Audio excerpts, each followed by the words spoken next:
اور ایک intelligence based تگڑا operation بھی چاہیے. آپ کو پتا ہے بلوچستان کے اندر پوری اسٹریٹجی بنانے کے لیے آپ کو تقریباً میرے خیال میں 2 مہینے لگیں گے صرف حکمت عملی تیار کرنے میں, سارے سٹیک ہولڈرز کو بٹھا کے بات کرنے میں, ایک ایک بندہ, ایک ایک فیکٹر, ایک ایک ایریا آپ نے ڈسکس کرنا ہے. پھر آپ نے افغانستان سے اور ایران سے بھی بات کرنی ہے, پھر آپ نے انڈیا سے بھی بات کرنی ہے, پھر آپ نے آہستہ آہستہ چیزوں کو مینیج کرنا ہے. آپ یہ کہیں گے جو ہتھیار چھوڑنا چاہتا ہے چھوڑ کے آ جائے, آپ ایک دفعہ موقع بھی دیں گے. پھر آپ نے بڑا بروٹل انٹیلیجنس بیسڈ آپریشن بھی کرنا ہے. دوسری طرف آپ نے جو لوگ ہیں ان کو پیمپر بھی رکھنا ہے, جو پولیٹیکل وائسز ہیں مارنگ بلوچ جیسی, ان کو آپ نے اختیار دینا ہے, انہیں آپ نے اسلام آباد میں عزت کے ساتھ لا کے بٹھانا ہے. اٹانومی بے پناہ دینی پڑے گی, لیکن جو انویسٹمنٹ امریکہ نے انڈیا نے کر رکھی ہے وہ آپ کے خیال میں بس کافور ہو جائے گی؟ دیکھیں لیتھیم جو ہے نا وہ بہت لیتھل ویپن ہے. ہاں لیتھیم تو ہے ہی, جو پچھلے یہ سارے ریجن میں جو پھٹا ہے نا وہ لیتھیم اس کے اندر ایک بڑی ریزن ہے, یہ فیوچر فیول ہے نا. لیکن حل کی طرف آؤ نا کہ عزت کے ساتھ. عمران خان دیکھیں اس کا مسئلے کا حل پلس ایک آپریشن, پولیٹیکل سلوشن اور بڑی گہرائی کے اندر جا کے پورا فوکس کر کے ایک ملٹری انٹیلیجنس بیسڈ آپریشن بھی, جہاں آپ کو گوریلا کاروائیاں کرنی پڑیں گی اور اٹانومی دینی پڑے گی انہیں, بالکل دینی زیادہ سے زیادہ عزت دینی پڑے گی. بلوچستان کا مسئلہ بھی ایسے ہی حل ہوگا. خیبر پختونخوا کا مسئلے کا حل, ٹی ٹی پی والے مسئلے کا حل آپ افغانستان کے ساتھ بیٹھ کے نکالیں گے. اور ڈیولپمنٹ براہ راست کرنی پڑے گی, سرداروں کے ذریعے نہیں, کیونکہ آپ کو پتا ہے نا وہ تو وہاں لگتا ہی نہیں ہے. لیکن آپ بلوچستان کی حکومت ختم کریں گے اگر تو آپ نے ان کو یا تو دیں وہاں مینڈیٹ جن کا ان کو حکومت دیں.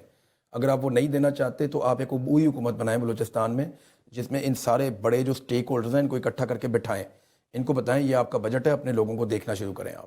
اچھا جی, سمینہ خان سوال کرنا چاہتی ہیں مانچسٹر سے. عمران ریاض پہلے بتا رہے تھے کہ جی چھوٹے چھوٹے گھر ہیں یہاں پہ, تو آپ کو ہماری مشکلات کا اندازہ تو ہو گیا ہوگا. یہ بتائیے آپ کی جو فیملی ہے, آپ کے بچے, وہ کیا سوچ رہے ہیں UK کے بارے میں, ان کو پسند آیا یہ کنٹری؟ اچھا میری فیملی مجھے سپورٹ ہی کرتی رہتی ہے, یعنی ان کے دماغ میں کہیں اللہ تعالیٰ نے یہ بات ڈال دی ہے کہ ہم نے اس بندے کو سپورٹ کرنا ہے. ایون میرے بچے بھی, میں انہیں پوچھتا ہوں بیٹا کچھ چاہیے, کچھ کرنا ہے, کیسے, ایسا ہی ہوتا ہے. میں کوشش کرتا ہوں تھوڑا سا. اور مجاہد کے بچے یاد رکھنا پیدائشی مجاہد ہوتے, وہ مجھے میرے سے کوئی گلا شکوہ نہیں کرتے ہیں بچے بھی. جیسے ہمارا لیڈر کہا کرتا تھا نا آپ نے گھبرانا نہیں ہے, اب ہمارے بچے کہتے ہیں آپ نے گھبرانا نہیں ہے. بچوں کو اتنا وہ ہے, لیکن میں کوشش کر رہا ہوں کہ یہاں پہ بھی کوئی اس طرح کا ماحول بناؤں کہ انہیں پاکستان کی زیادہ اتنی یاد نہ آئے. میرے بچے پوچھتے ہیں بعض اوقات, اسپیشلی چھوٹا بیٹا جو ہے وہ کیونکہ شوقین ہے بہت زیادہ جانوروں کا, تو اس کے سارے جانور پاکستان میں رہ گئے ہیں. اور ابھی وہ اپنی ماما کا فون لے لیتا ہے یا میرا پکڑ لیتا ہے, تو وہ پاکستان میں ان کو فون کرتا ہے, لڑکوں کو پوچھتا ہے کہ وہ اس کا بتاؤ, جیک کا بتاؤ, پیٹو کا بتاؤ, وہ دہراب کا بتاؤ, بابر کا بتاؤ. یہ وہ اس کے جانور ہیں, کوئی گھوڑا ہے, کوئی ڈاگی ہے, کوئی بلی ہے, کوئی بکریاں ہیں. اچھا اس نے وہ جتنے بھی میمنے تک ہیں سب کے بکریوں کے نام رکھے ہوئے ہیں, تو ایک ایک کو نام سے بلاتا ہے اور یہ نام بھولتا بھی نہیں ہے. تقریباً جتنے جانور ہیں وہ سارے ملا کے, بکریاں, دمبے, گھوڑے, کتے, خرگوش. تو وہ میرے پوچھتا ہے کبھی کبھی پاکستان جانے کے بارے میں کہ بابا کب جائیں گے. تو اس کو, اب وہ چھوٹا ہے زیادہ تو اس کو میں پوری بات نہیں سمجھا سکتا, لیکن جو میرا بڑا بیٹا ہے وہ مجھے ایک دن کہہ رہا تھا کہ بابا آپ دوست کے پاس چلے گئے تھے نا, اس لیے آپ کو دیر ہوگی تو آپ آئے, تو پھر آپ کی داڑھی تھی, اس طرح کی وہ باتیں کر رہا تھا. تو مجھے فیل ہو گیا کہ یہ نا میرے ساتھ جھوٹ بول رہا ہے, اس کو پتہ ہے سارا کچھ. پھر میں نے اس کو بٹھایا, میں نے کہا اٹس ٹائم, اس کو میں سب سچ بتاؤں. میں نے اس کو کہا, میں نے کہا بیٹا بابا کی لڑائی چل رہی ہے, اور یہ میں اکیلا نہیں ہوں, پورے ملک کی چل رہی ہے. ہمارے ملک کے یہ حالات ہیں, تو ہم چاہتے ہیں کہ یہ نہ ہو, ٹھیک ہو جائیں. کہتا ہے بابا تو یہ کب ختم ہوگی, اس نے مجھے پوچھا. میں نے کہا بیٹا ہو سکتا ہے جلدی ہو جائے, ہو سکتا ہے دیر ہو جائے, تو یہ میں لڑوں گا. میں نے کہا بیٹا اللہ نہ کرے آپ تک پہنچے, لیکن اگر پہنچی تو آپ کو بھی لڑنی پڑے گی. تو میں نے اس کو یہ ذہنی طور پہ تیار کیا, اس کو بتایا کہ بچے یہ معاملہ ہے, سچ بولنا شروع کرو اور سچ کو پہچان لو. میں کب تک, یعنی وہ بچہ اپنے آپ کو دھوکہ دے رہا ہے, یعنی اپنے باپ کے سامنے وہ یہ کہہ رہا ہے کہ میرا باپ پریشان نہ ہو جائے کہ میں سچ جانتا ہوں, تو میں وہ والی کہانی سناتا ہوں جو میری ماں نے مجھے سنائی ہے. تو وہ کہانی مجھے سنا رہا تھا, تو میں نے کہا بیٹا بالکل ایسا نہیں ہے. ایک میرا سوال آپ سے اور ہے کہ آپ نے جیسے بتایا کہ آپ نے 2007 میں جرنلزم سٹارٹ کیا, میڈیا آپ نے جوائن کیا پراپرلی. یہ بتائیے کہ کس طرح آپ نے جو پبلک اوپینین تھی پاکستانیوں کی, اور پاکستانی پولیٹکس تو بہت ڈفرینٹ, بڑی کمپلیکیٹڈ پولیٹکس ہے, اس کو آپ نے انفلوئنس کیسے کیا, جو پبلک کا ایک اوپینین ہے اس کو؟ لیکن یہ 2-3 چیزیں میں بتا دیتا ہوں جس کی مجھے سمجھ آتی ہے. جو میرے دل نے کہا نا کہ یہ ٹھیک ہے, میں نے وہی کیا. یعنی میں پہلے دن سے اس بات پہ قائل تھا کہ مجھے صحیح اور غلط کے بیچ میں نیوٹرل نہیں بننا. ساری زندگی میں بنا ہی نہیں. جب بھی کبھی میرے دوستوں کا پھڈا ہوتا تھا, وہ میرے پاس آتے تھے, تو نارملی لڑکے یہی کرتے ہیں کہ اچھا یار بیٹھو صلح کر لیتے ہیں, یار تو بھی ٹھیک کہہ رہا ہے, تیری بھی بات ٹھیک ہے. میں نے کبھی یہ نہیں کیا. میں صاف کہتا تھا تو جھوٹ بول رہا ہے, تو سچ بول رہا ہے. میں نے کبھی صحیح اور غلط کے بیچ میں